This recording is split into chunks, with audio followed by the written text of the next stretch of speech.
Начнем с хорошего. Этот телефон просто чудо по сравнению с Poco F3. После сравнения графиков по тротлинг-тесту процессора к Xiaomi только один вопрос. Как с одним железом настолько разные результаты? Black Shark 4 стабильный, простой, продуманный как в прошивке, так и в сборке. Экран в 144 Гц, AMOLED, DC-диминг из коробки, шим минимален. Оперативка и память супер быстрые. Always on Display адекватный, не на 10 секунд. Процессор еще не остывший прошлогодний разогнанный флагман. И это вам не Snapdragon 3 восьмерки, он перегревом не страдает. Но в то же время, что за странный копирайтер писал обзоры большинству, кто про него рассказывал, я не знаю. Стоит этот смартфон дешевле ROG Phone 5 на Али ровно на 12%. Никаких дешевле в 3 раза нет. Ну только если в больной фантазии маркетологов Xiaomi-тов. $1200 ROG Phone 5 никогда не стоил. И в данной ситуации нужно уже сравнивать с пристрастием. До 45 градусов батарея даже на средних настройках в Genshin Impact разогревается уже на 20-й минуте, хотя выше она и не идет. С другой стороны, если по 5 минут в телефон играть, это, конечно, не заметишь. Он немного дольше заряжается, чем обещали. При игре, несмотря на минимальные лаги, греется он, разумеется, как печка. Даже в руках держать не особо-таки комфортно, тем более летним жарким днем. Когда Black Shark начинает греться, сразу вспоминаешь про твердый пластиковый комплектный чехол. В нем телефон в руках держать значительно удобнее. Про их фирменный кулер у меня был обзор на канале, его можете посмотреть по ссылке в правом верхнем углу. И основная часть профессионалов, тот же мобильный PUBG, на соревнованиях играют через айфоны. Всю правду сходу выложил, спойлернул, что для Xiaomi телефон просто супер. Теперь пора и представиться. Tube 846, всем привет, меня зовут Саня, вы на канале Пользы.нет, у меня только быстрые обзоры и розыгрыш 5 Mi Band'ов 6 серии. За лайк, подписку и комментарий к любому видео ежемесячно рандомно на стримах. Все условия розыгрышей всегда подробно в описании к видео. А сегодня я расскажу вам о новинке. Игровом смартфоне Black Shark 4 от Xiaomi. Мне его прислал производитель без условий и ТЗ. И благо мне уже есть с чем его сравнить. Упаковка не супер премиум, но по игровому интересно. В минимальной, как у меня, комплектации у вас будет в комплекте зарядка на 120 Вт, кабель, пластиковый чехол, документация с наклейками и все. В расширенных наборах есть еще кулер для охлаждения, но учитывая, что он работает только по кабелю, мобильность у телефона вместе с ним исчезает наглухо. Проще по мне тогда уже ноутбук с собой таскать. По смартфону крышка пластик, притом максимально тактильно-визуально печального вида лично для меня. Грани из металла. Крышка прогибается, при игре больше всего разогревается область вокруг камер. Механические триггеры, которые выезжают при помощи двух переключателей, вызывают сомнительные чувства. Для начала они люфтят прямо по-крупному. В повседневном использовании прилично так цепляются за элементы формы одежды, и хотя кнопки триггеров настраиваются под любую игру, и это безумно удобно, плюс на них можно еще завести различные функции в телефоне. Качество исполнения по мне, конечно, на отлюбись. Шатающиеся элементы в конструкции чего угодно, это всегда плохо. Блок камер выглядит так, как будто вы вернулись в 2010, но функционально очень разумно расположен. Если телефон лежит тыльной стороной, от кликов по экрану его не перекашивает, и вибрации у него никакие не начинаются. ИК-порта нет, но есть мини-джек, плюс есть чистое громкое стерео с Dolby Atmos. Рамки у экрана минимальны. Огромный минус: карту памяти в смарт не поместить. В салазках есть место только под 2 физические симки. А это прям для игрового девайса ужасно, печально и нерационально. Операционка Joy UI, и это та же MIUI, только со слегка более убогим интерфейсом. И огромным плюсом: здесь нет рекламы. Обсуждать вшитые игровые программные приблуды даже не буду. Все видите сейчас сами, и все как у всех. В конце концов, в любом телефоне есть какой-нибудь сейчас Game Turbo и подобное. Единственное, Xiaomi туда вшили довольно бесполезные функции изменения громкости, полезный встроенный эквалайзер и полезную активацию контроля ресурсов. Если вы решите убить телефон в тяжелой игрухе на максималках, welcome. Кстати, я понятия не имею, как у народа не фризит Genshin Impact на максималках, потому что даже на средних настройках в любой бойне микрофризы случаются, и пусть они не критичны, но при игре выше средних удовольствия играть вообще никакого. Опять же, больше 5 минут. Если вы играете 5 минут или 10, возможно, вам будет в кайф, хотя он даже в этих случаях фризит. С другой стороны, всем и так понятно, что любой девайс не сразу начинает перегреваться. Стабильность работы. Результаты тестов вы сейчас видите, и настолько стабильной работы телефона я не встречал ни у одного из смартов дороже $200 за последние полгода, не считая Realme, но я говорю сейчас о Xiaomi. Вот не волшебники, вот умеют, когда захотят. Настолько они забили на Poco F3 в плане стабильности и стрессоустойчивости, настолько они хорошо продумали этот аппарат. Хотя что мы хотим от девайса с фольгой вместо термопасты контрасты на процессоре. Ну а главное, смысл вы поняли. Два телефона с практически одинаковыми железками внутри абсолютно по-разному работают, хотя продаются одним и тем же брендом. Магия? Магия. По стресс-тестам, первый стресс-тест на холодную девайс прошел и показал довольно неплохие результаты, съев всего 3% заряда. А второй стресс-тест подряд он отказался проходить до конца. Оставалось всего минута до окончания, но он слетел. Если делать 3 стресс-теста с отдыхом по 3 минуты между ними, аппарат съел 14% заряда, что совсем неплохо. Экран AMOLED на 144 Гц,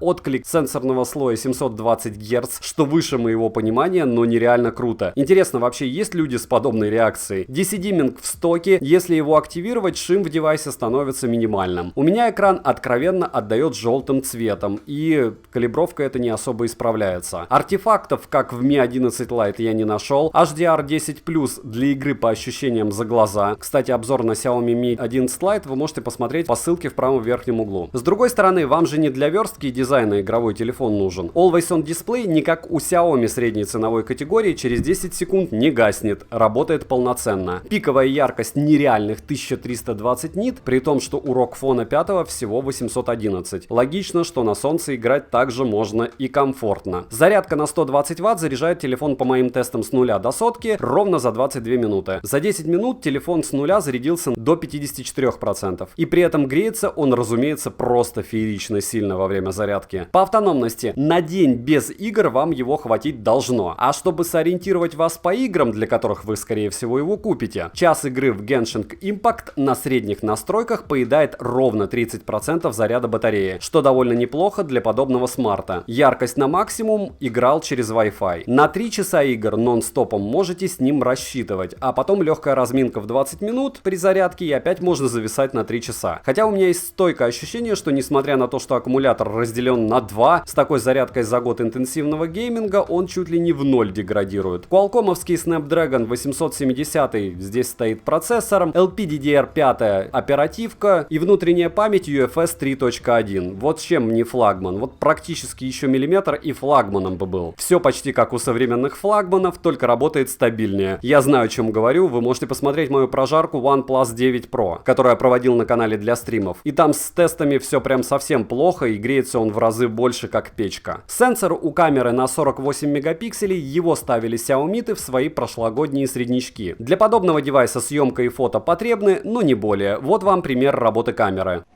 1080p 30 fps, фронталка, мега парнас. Вот так вас будут снимать ваши телефоны, если вы вдруг их купите, опять же, при движении с не самым плохим освещением, но с другой стороны не самым лучшим. Я считаю, что в принципе, учитывая, что вытворяет Xiaomi в камерах за 30-40, ну или 20 тысяч рублей, это хотя бы справляется кое-как с фокусом и местами со светом. 4К 60 FPS, Black Shark 4, мега, и я бы не сказал, что камера плохо справляется. Конечно, подлагивает, то есть вы ведете, она не успевает обрабатывать, и картинка, получается, появляется на телефоне после того, как вы его передвигаете. Получается, как будто 2 секунды заморозки. Но в то же время посмотрим, какое будет качество съемки на телефоне потом. Так, автофокус. Автофокус. Раз, два, три.